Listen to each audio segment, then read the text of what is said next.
जी good morning, अस्सलाम वालेकुम जी। Today is the 31st of October 2024.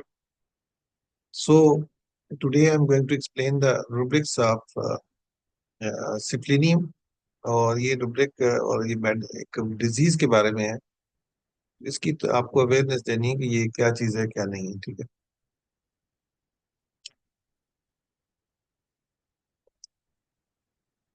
So fear lime disease, ये रुब्रिक है आज की। और इसमें 5 मेडिसिन है इसके लिए, ठीक है।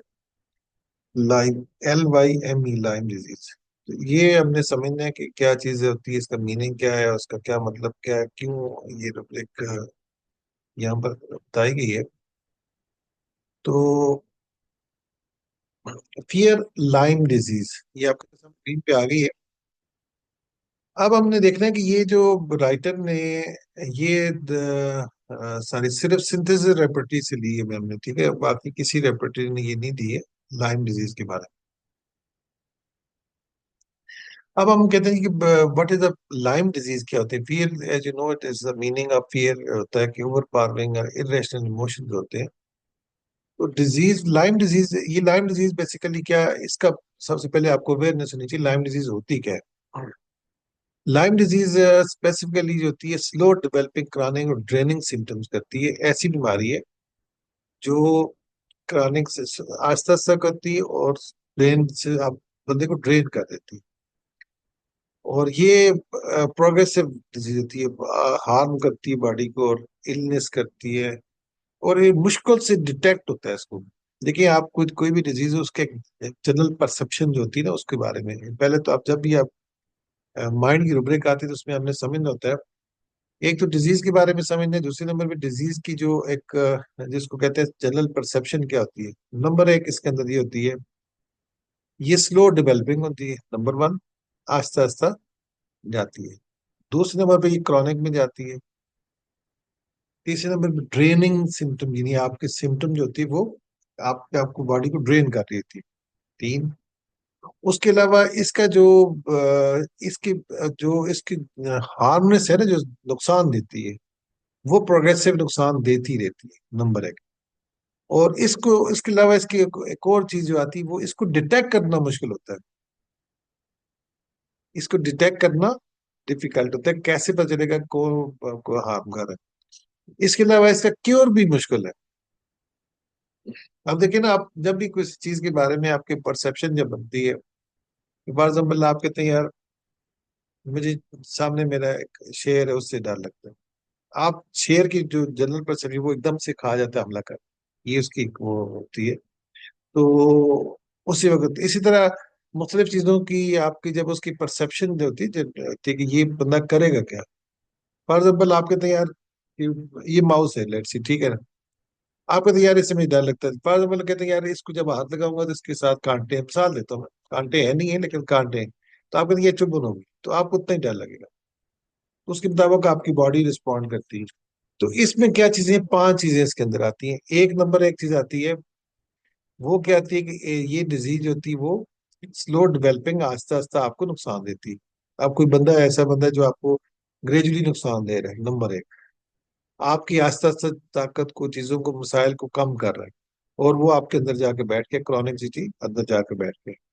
तीन, चौथे नंबर पे वो प्रोग्रेसिव नुकसान है, यानी उसका नुकसान आगे बढ़ता ही जा रहा है। प्रोग्रेसिव आर्म का मतलब है ऐसा नुकसान जो ग्रेजुअली इंक्रीजिंग हो रहा है, यानी आज अगर आपको इतना नुकसान दिया, कल इतना, कल इतना, कल इतना, ठीक है, इसको मतलब। उसके बाद कहता है कि इसको पता ही नहीं चलता, इस बंदे के बारे में पता ही नहीं चलता, इस बीमारी के बारे में पता ही नहीं चलता कि वो कैसे इसको डिटेक्ट करेंगे, इसको कैसे पता चलेगा ये बंदा है। तो फिर उसके बाद इसका हल क्या है।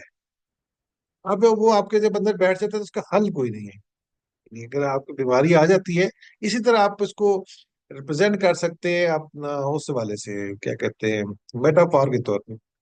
अब इसकी जो डेफिनेशन आ जाती है, इंडिविजुअल जो स्टेट आती है वो पर्सन का, इसको होप होता है, intense fear can manifest preoccupation with Lyme disease even there is no current और इमिनेंट रिस्क, यानी अभी इसको नजर नहीं आ रहा, लेकिन क्या, तो उसको ये होप होता है। द इंडिविजुअल में fixate on possibility being bitten by ticks, और ये उसकी exact Lyme disease This worry could arise from awareness of symptom, fear of disease, long-term effect of seeing others suffers from it. जहर उसने सब कुछ देखा होता है उस वजह से आता है। अब इसको ये उसका डायरेक्ट मीनिंग मैंने किया है। अब मेटाफॉर इसका क्या होगा, यानी एग्जाम्पल किससे करता है, ये क्या रिप्रेजेंट करता है कि अबाउट इन्फेक्टेड, डीपर कंसर्न होता है कि infected no something drains life force, आपकी लाइफ फोर्स वेलबींग, उसको क्या कहते हैं, करेगा, इन्फेक्ट कर देगा। As Lyme disease known as a debilitating symptom, यानी कि आपके सिम्टम्स को, यानी बिल्कुल आपको लागर कर देता है। ठीक है। लाइम डिजीज में अभी symbolise anything that slowly saves energy, hope and strength. आपको आहिस्ता आहिस्ता आपकी एनर्जी, आपका होप, आपकी स्ट्रेंथ, ये क्या करेगा, नीचे ले आएगा, डेप्लीट कर देगा, स्लो कर देगा। उसके बाद उसकी मिसाल देता हूं मैं कि एक person fear of thing that feel they can not control which slowly but surely impact their life, Aahista Aahista, और उसका कंट्रोल कोई नहीं। This what is the negative people, stressful environment और डिफिकल्ट सिचुएशन, ये एग्जाम्पल की है। उसी तरह फिर मेटाफिजिकल कंसेप्ट इसका क्या है, इसका कहते हैं कि आप बेसिकली अप्रिहेंशन होती है अब लूजिंग वंस वर्टिलिटी और प्योरिटी। एक बंदे की वर्टिलिटी मीन जिंदगी के साथ, प्योरिटी उसका जो साफ बंदा होता है, जैसे उसको ऑनेस्टी, प्योरिटी किसी चीज में, in the face of invisible danger, invisible danger के सामने आप खड़े हैं, और आपका क्या है, ऐसे डेंजर जो आपको नजर ही नहीं आ रहा, लाइक अ टिक्स बाइट, जैसा ये भी होता है। Lyme disease here symbolise unseen threat, ऐसी थ्रेट, लाइम डिजीज का मतलब बेसिकली क्या होगा, ऐसी थ्रेट जो अनसीन है, नजर नहीं आती। Tapping into subconscious fear by being attacked by force are can not directly seize और प्रिवेंट, नहीं जिसको आप प्रिवेंट करना मुश्किल है, मुश्किल से होता है, और उसको देख नहीं सकते, उसको डायग्नोज नहीं कर सकते। अनसीन थ्रेट, ऐसी थ्रेट जो नजर नहीं आती, उसका इसको खौफ है। यानी अगर आप इसको लाइम डिजीज का अगर दूसरा व्यू देखें, अनसीन थ्रेट, एग्जाम्पल इसकी मिसाल देता हूँ, it could be interpreted reflection of lack of trust in the universe, यानी आपको किसी पे, यूनिवर्स मीन होता है कि आपका, जहाँ आप सराउंडिंग में, जहां जहां आप रह रहे हैं उस एरिया में किसी पे आपका ट्रस्ट नहीं होता। One's ability to protect them, अपने आप को कैसे प्रोटेक्ट फ्रॉम अनसीन हार्म्स, ऐसे जो जो हार्म्स हैं। मिसाल के तौर पे आप एज ए होल, आपको किसी पे ट्रस्ट नहीं होता। आप इसमें देखिए शिज़ोफ्रेनिया डिजीज भी है, बाइपोलर डिसऑर्डर भी है, इसी में भी आता है। और ये भी उनके सिम्टम्स भी आते हैं। और ऐसी डिजीजेस, ऐसे हार्म जो आपको नजर नहीं आते, और इसका एज यूनिवर्स के तौर पर द पर्सन में फील एक्सपोज और वल्नरेबल नेगेटिव एनर्जीज, वो बहुत ज्यादा वल्नरेबल आपको महसूस करता है, प्रोन टू एक्सीडेंट होता है, miss Fortune that they can not anticipate और शील्ड अगेंस्ट, ठीक है, वो उसके आगे शील्ड शील्ड नहीं बन सकता। ये कहता है कि वो एंटिसिपेट करता नहीं कर सकता। लिटरली मीनिंग इसका क्या होगा, कि ये कहते हैं symbolic character struggle the internal and external vulnerability, अंदर की और बाहर की दोनों यानी एक्सपोज्ड है। There obsession with remaining healthy and whole, यानी उसको ये ऑब्सेशन होती है कि वो एज ए होल वल्नरेबल है। द डिजीज में serve as a symbol of party slow poison, जिस तरह आपको स्लो पॉइजन दी जा रही है। अगर देखिए स्लो पॉइजन भी क्या करती है, आपके अंदर ग्रेजुअली जा रही होती है, पता नहीं चलता कौन दे रहा है, क्या दे रहा है, किस तरह दे रहा है, नजर नहीं आ रही, और नजर भी नहीं आती। आपको आहिस्ता आहिस्ता आहिस्ता करके लिवर और सारी चीजें आपकी डैमेज करना शुरू कर दें। इस तरह जो रिलेशनशिप होते हैं आपके लाइफ में, कुछ रिलेशनशिप ऐसे हैं जहां पर, मिसाल देता हूँ मैं आपको, ये लाइम डिजीज, फियर लाइम, मिसाल के तौर पे आपके हस्बैंड है, आपकी वाइफ है, आपकी मदर है, आपके फादर है, आपके भाई है। अब वो भी आपकी लाइफ में ये का प्रॉब्लम क्रिएट कर सकती है। मिसाल के तौर पे आपको डेली हर्ट कर रही है, आपकी मिसेज है, आपकी बहन है, आपकी मदर है, फॉर एग्जाम्पल, तो वो आपको हर्ट कर रही है। अब आपको, क्योंकि आपका रिश्ता ऐसा है, तो आप उस पे नजर भी नहीं आता, देख भी नहीं सकते, लेकिन आपको इस तरह हट कर रही कि आपकी वो चीजें, आप उसके सामने क्या करेंगे, उसके सारे के आपके रिश्ते ऐसे हैं कि आप एक्सपोज होते हैं, आपकी हर बात है वहाँ, खाना पीना उठना बैठना, तो वो आपके किस्म का मेंटल लेवल पे, फिजिकल लेवल पे, और आपको स्लो पॉइजन दे रही है ग्रेजुअली, आप करते करते करते करते बहुत, तो ये बहुत से लोगों का हमने लाइफ में देखी है चीजें, ऐसी चीजें हुई है जिनकी अपनी माँ, बेटी, बहन, मिसेज, मैंने एक फीमेल मेरे पास है, तो उसकी अपनी माँ जो है, वो उसके साथ ये कर रही थी सब कुछ। तो उस तो ये बात देखी हुई थी, तो उसकी माँ उसके साथ ये कर रही थी ऐसा। तो वो क्या हुआ था कि अब जरा माँ पे कोई बंदा देख भी नहीं सकता है तुम को, तो अब उसका फिर इस बात पे एतमाद भी उठ जाता है, अब क्या करें इसके। तो वो उसने करते करते करते करते करते ग्रेजुअली आस्ता आस्ता आस्ता करके उसकी वो कर दी। तो इसी तरह एम्बिशंस आपके होते हैं, fear that deplete the self, यानी कि अपने आप को डिप्लीट कर देता है। तो ये उसकी जो सिंबॉलिकली लिटरली मीनिंग आता है। Character might isolate themselves and avoid interaction, ये बंदा फिर इंटरेक्शन से अवॉइड करना, अपने आप को विड्रॉ कर लेता है सिचुएशन से। और इसी तरह क्या कहते हैं, in fact by infected by others troubles, anxiety, unhealthy habits, this unprotective over protective instinct would signify a deeper fear of change और हार्म। तो देखिए इसी में जिस तरह ऑब्सेसिव कंपल्सिव बिहेवियर होता है, तो ये आपने देखा ओसीडी भी इसमें सिफलिनियम में पाया जाता है। अब हम आते हैं जी कि मेडिसिन की तरफ आते हैं। सिफलिनियम मेडिसिन क्या होती है? सिफलिनियम मेडिसिन कहती है जी कि बेसिकली इसका ऐसा क्यों है। ये कहता है जी, सिफलिनियम मेडिसिन कहती है precaution with threats of chronic incurable illness, feeling of कंटिमिनेशन, loss of health, यानी कंटिमिनेशन की वजह से loss of health. This fear reflect a broader concern about the, ये प्लीज अपना ये बंद करें प्लीज। और ये फिर क्या करती है कि ये अपने आप को वो करती है। अब देखिए इसमें आप एवरीवन इज रिस्पॉन्सिबल, मुझे प्रॉब्लम हो जाती है। तो उसमें क्या होता है कि ये क्या कहता है जी, प्री कोश विद थ्रेट्स ऑफ क्रॉनिक और इनक्योरेबल इलनेस। अब इसको ये इसका खौफ होता है, फियरिंग ऑफ कॉन्टिमिनेशन और lose health. Fear reflect the broader concern about unseen damages, इसके अंदर आते हैं देख, और erosion of physical and mental integrity. ये इसका सिफलिनियम का। अब सिफलिनियम एज रिफ्लेक्टिंग मियाज्म ये है।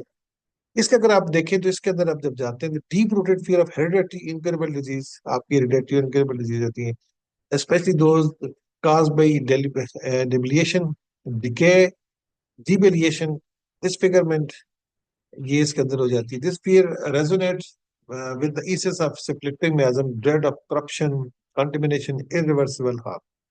ये इसका कॉन्सेप्ट है सिप्लिनियम का, इसकी रीजन है।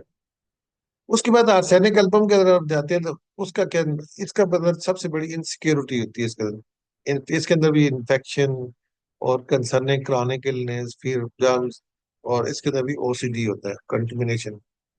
बोरक्स के अंदर क्या आता है कि बोरक्स के अंदर अनएक्सपेक्टेड फॉरेन इंट्रूजन जो होती है, जो बाहर के लोग होते हैं आपके अंदर दाखिल हो जाते हैं, वो ओवर रिएक्ट फिर बॉडी करती है, perceive a threat, uncontrollable influence of their environment, यानी ऐसा शी परसीव, पर्सन परसीव क्या करता है वो, कि आपका इन्फ्लुएंस हो जाता है एनवायरनमेंट से। तो फॉरेन यानी वो लोग होते हैं वो आप पे करते हैं, तो ये उसका उसकी वजह से इसको प्रॉब्लम होता है।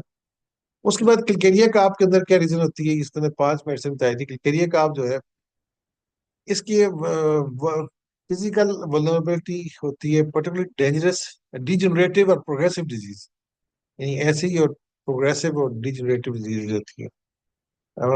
इसकी जो कॉन्स्टिट्यूशन होती है वीक होती है, लॉन्ग टर्म इलनेस होती है, aversion to risk could lead to infection, ये इसके अंदर रीजन होती है। अब सल्फर के अंदर भी एक, सल्फर के अंदर क्या रीजन होती है? सल्फर बेसिकली आपको कंट्रोल, यानी ये वहमी बहुत ज्यादा होता है, इसको बहुत ज्यादा कंसर्न होता है डिजीज का, और वहमी बहुत होता है, ठीक है। Fear of decay, contamination, anything that traces their ideal health liveness, ये इसके अंदर रीजन आती है। तो ये इसके अंदर, अच्छा अब मैंने थोड़ा सा बता दूं कि इसके अंदर कुछ रूब्रिक्स ऐसी भी हैं जो बाकी भी आपको पता होना चाहिए। लाइम डिजीज की हमारे सिस्टम में कौन कौन सी मौजूद है। नंबर 1 है ये, फिर लाइम डिजीज आपने देखा, आर्सेनिक, बोरिक्स, किलकेरिया, सल्फर। उसके बाद हमारे पास जॉइंट, ये फिजिकल रूब्रिक जॉइंट डिजीज, ये अगर लाइम डिजीज है जॉइंट की, आर्सेनिक, मर्ग तुझा। क्लिनिकल की रूब्रिक है, उसमें आर्सेनिक, मर्ग, टेरेंटुला तुझा। जनरल लाइम डिजीज, ये जनरल लाइम डिजीज का जनरल की जो ब्रेक है, मतलब इट मीन्स कि इसको लाइम डिजीज है। ऊपर वाले तो वो आपको मेटाफार भी दे सकते हैं और उसका, लेकिन यहाँ पर आपको ये फिजिकल की जब ब्रेक होती है तो उसका मतलब ये होता है कि वो चीज एग्जिस्ट का, इसमें आपकी मेटाफार, मेटाफिजिकल, लिटरेरी, सिंबॉलिक मीनिंग नहीं लिया जाता, डायरेक्ट मीनिंग लिया जाता। अब इसमें देखें एनाकार्डी, मोहरम, किलकेरिया, पांच, चाइना सर, इसके अलावा ये लाइकोपोडियम, टेरेंटुला, ये मौजूद है इसके अंदर। उसके बाद एक रुब्रिक है, extremities weakness Lyme disease during, इसमें क्या होता है, वीकनेस हो जाती है लाइम डिजीज में। और ये एक रुब्रिक अलग है, mind mental symptom accompanied by Lyme disease, tarantula. ये सिंगल मेडिसिन इसकी आती है, नहीं, उसकी जो मेंटल सिम्टम है लाइम डिजीज के साथ कंप्लीट करती है। तो ये इसकी डायरेक्ट इसका मीनिंग है था। अब मैं आता हूँ जी आपको लाइम डिजीज के बारे में थोड़ा सा आपको अवेयरनेस, ये तो आपका कॉन्सेप्ट हो गया, क्यों होती है कैसे होती है, आपको मैंने क्लैरिटी बता दी। Then I am coming to the what is the meaning of Lyme disease. Lyme disease basically एक बैक्टीरियल इन्फेक्शन है ये, और बुरिल्ला एक बैक्टीरिया, इसको स्पायरोकेट कहते हैं, इसकी वजह से ये फैलती है। ठीक है। और एक ब्लैक टैग लेग टिक्स होती है, ये इसको चढ़ नहीं कहते, बेड की होती है, हमारे बेड्स में भी पाई जाती है और ये जानवरों के ऊपर भी होती है। तो ब्लैक लेग लेग टिक्स कहते हैं, टिक्स कहते हैं, ये चढ़ भी कहते हैं इसको। इसको डियर टिक्स भी कहते हैं, दूसरा नाम इसका होता है डियर टिक्स। ये बेसिकली ये बीमारी काज करती है लाइम डिजीज। और इसका बैक्टीरिया कहता है बुरीला। ये बुरीला स्पायरोकेट होता है, ऐसे स्पायरल शेप होता है ये। और ये आमतौर पे ये काज करता है, और ये जूनोटिक होती है, जूनोटिक का मतलब जानवरों की होती है ये। आ, इसका जूनोटिक जानवरों को ये काज करता है लाइम बुरीला। इसके अलावा ये वेक्टर जो है, उस वेक्टर क्या है, टिक डिक्स, वेक्टर मीन होता है कि आपको जो डिजीज कैरी करता है। ठीक है। वो जानवरों को जो ऊपर डी टिक्स होती है, जानवरों एनिमल्स के ऊपर होती है, वहां से ये क्या करता है कि वो अगर आप ह्यूमन बॉडी के साथ ये टच हो जाए, तो ये टिक्स जैसा नहीं होती, ये बेड के ऊपर जो चढ़े होती है जिसको अपनी जुबान में कहते हैं, ये फिर क्या करती है, वहां से अगर आप ह्यूमन बॉडी के ऊपर आई आपकी, तो उसके बाद ये वहां पर होती है, उसके अंदर मौजूद हो, अगर इन्फेक्टेड, वो इन्फेक्टेड हो, गोरिल्ला उसके अंदर बैक्टीरिया है, अगर वो उसके अंदर इन्फेक्टेड हो तो वो आपको काज करेगा। ये जो स्पायरोकेट स्पायरल शेप होता है ये बैक्टीरिया, बैक्टीरिया की कुछ किस्म होती है, ये उसकी जीनस है, उसके अंदर ये स्पायरल शेप होता है। उसके अलावा ये टिक, टिक जो है ये एक्सोडेस इसको कहते हैं, इसका नाम होता है, और इसका दूसरा नाम डी टिक भी कहते हैं। एक नाम इसका ब्लैक लेग्ड टिक इसकी जो होती है अपना, ये मैं बताता हूँ, ये देखें, ये है टिक। ये टिक्स जो है ना, ये जो है चार जिसको कहते हैं, ये आमतौर पर डी टिक नाम है, ब्लैक लेग टिक कहते हैं इसको। और ये जो होती है ये आमतौर पे एनिमल्स के ऊपर होती है, और ये ह्यूमन बॉडी को इन्फेक्ट कर सकती है। तो ये इसको थोड़ा सा इसके और भी मैं बता देता हूँ कि ये जब आती है तो आपको इसकी और भी तस्वीरें, ताकि आपके जहन में ये क्लैरिटी के साथ आ जाए क्या क्या होती है ये ब्लैक टिक्स। ठीक है।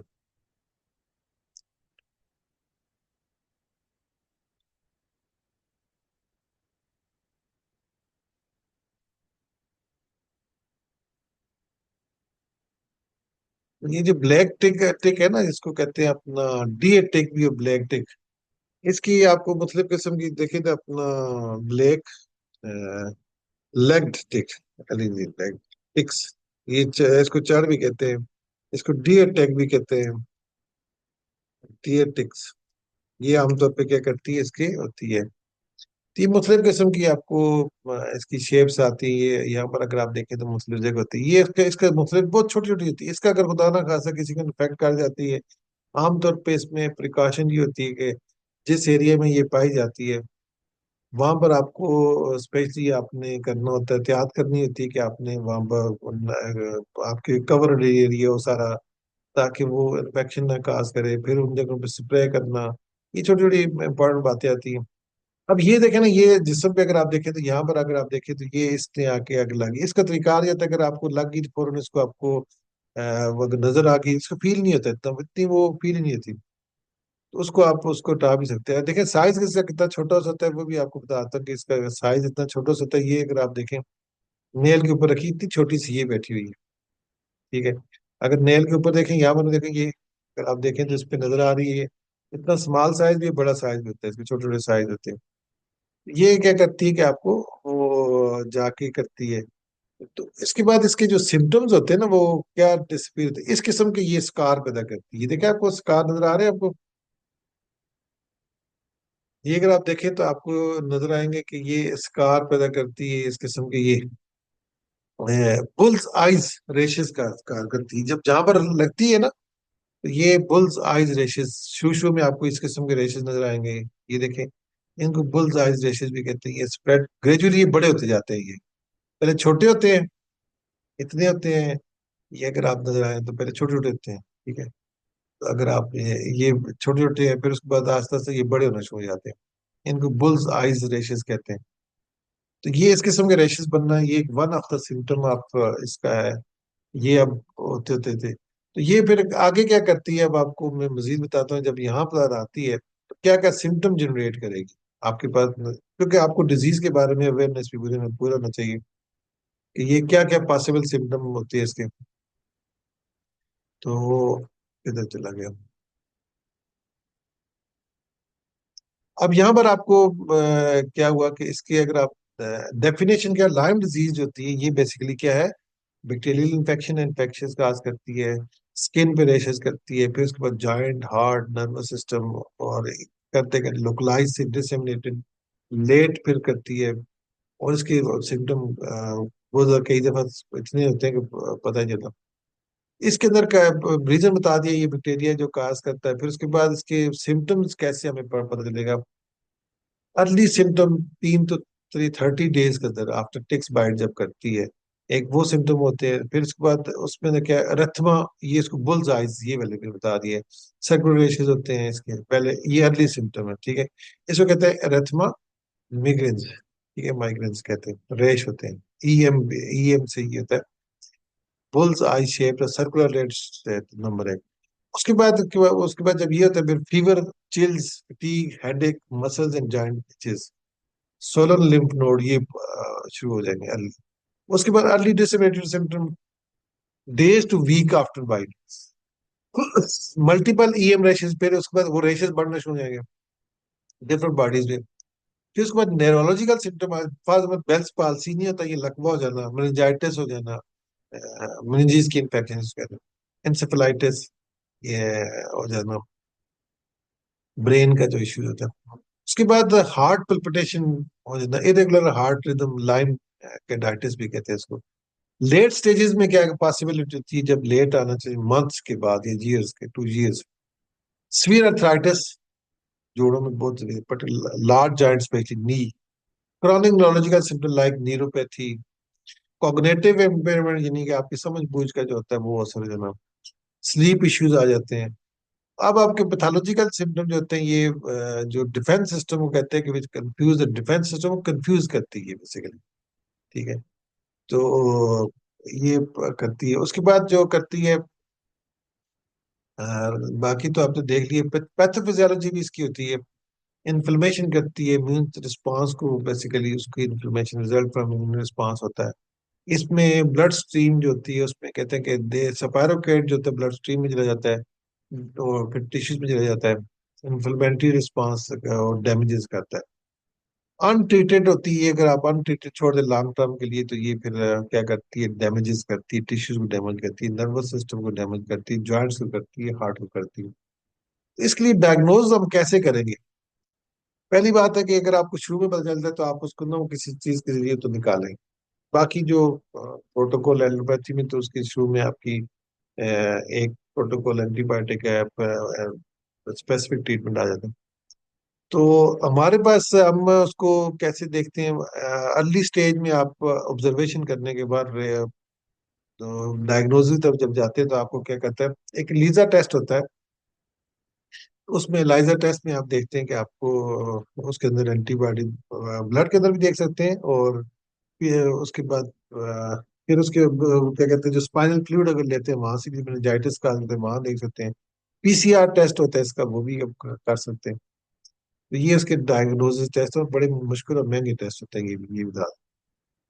बाकी इसकी सिम्टम एलोपैथिक स्टाइल में तो पेन मैनेजमेंट है, फिजियोथेरापी है, उसके लिए एंटीबायोटिक थेरापी होती है। तो ये उसकी करते हैं। अगर आपकी डिले, बाकी आपने इससे करना होता है, क्या कहते हैं, प्रिवेंशन इसमें बहुत इंपॉर्टेंट होती है।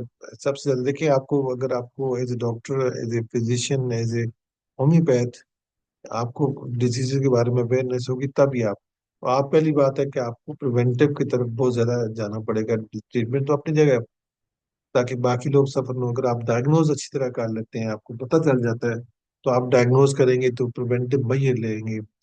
ऐसे रेपलेंट यूज किए जा सकते हैं, उस जगह स्प्रे किए जा सकते हैं, पूरे पूरे पहने जा सकते हैं, उस एरिया में आप अवेयर दे सकते हैं कि क्या क्या हो। अगर आपको इमीडिएटली कुछ चीज काट गई है तो आपने फौरन उसको रिमूव करें। ठीक है, जहां पर टिक्स हैबिटेट करती हैं उन जगह को आपने दूर लिया जा सकता है। ये उसकी बेसिकली प्रिकॉशंस भी होती हैं। अगर आपको देखिए, अब आपको एक बात का पता चलेगा, अक्सर हम हमारे बारे में उनके के बारे में ये कहते हैं जी कि चूंकि वो इनको इन चीजों से क्या कंसर्न है, सिम्टम देखते हैं। बात ये होती है कि सिम्टम देखना, treatment something else, management something else. लेकिन आपको बीमारी के बारे में पता होगा तो आप उसकी पेशेंट को बता सकेंगे, आप एनवायरनमेंट को बता सकते हैं, आप कंसर्निंग लोगों को बता सकते हैं कि आप ये चीजें पॉसिबल है और इस चीज को अवॉइड किया जाए ताकि वो किया जाए। इसलिए आपको डिजीज के बारे में अवेयरनेस होना बहुत जरूरी होती है। तो दिस वाज द फिर लाइम डिजीज ऑफ, जिसमें 5 मेडिसिन थी जो आपको मैंने शेयर किए। Thank you to all of you जी, प्लीज। ये नहीं है जी। इसमें एक मेडिसिन है जिसका नाम है बोरियम। ये बोरेक्स नहीं है, बोरियम है। तो ये बोरियम को जो इसका जो कॉन्सेप्ट है वो क्या है, इसमें फिर ये इसके सामने आ जाती है बोरियम। ये आपने समझ जाता है बोरियम, इसके अंदर क्या क्या पॉसिबल है। मीनिंगलेस एवरीथिंग इज होता है, कॉन्फिडेंस लेक करता है, डाउनवर्ड मोशन जो होता है इसका। इसके अंदर फिर इन्फेक्शन है, ये देखें। और उसके अलावा फिर स्ट्रेंजर ऑफ, फिर एड्स ऑफ, ये अंदर पाया जाता है। इसको लाइम डिजीज के अंदर भी पाया जाता है।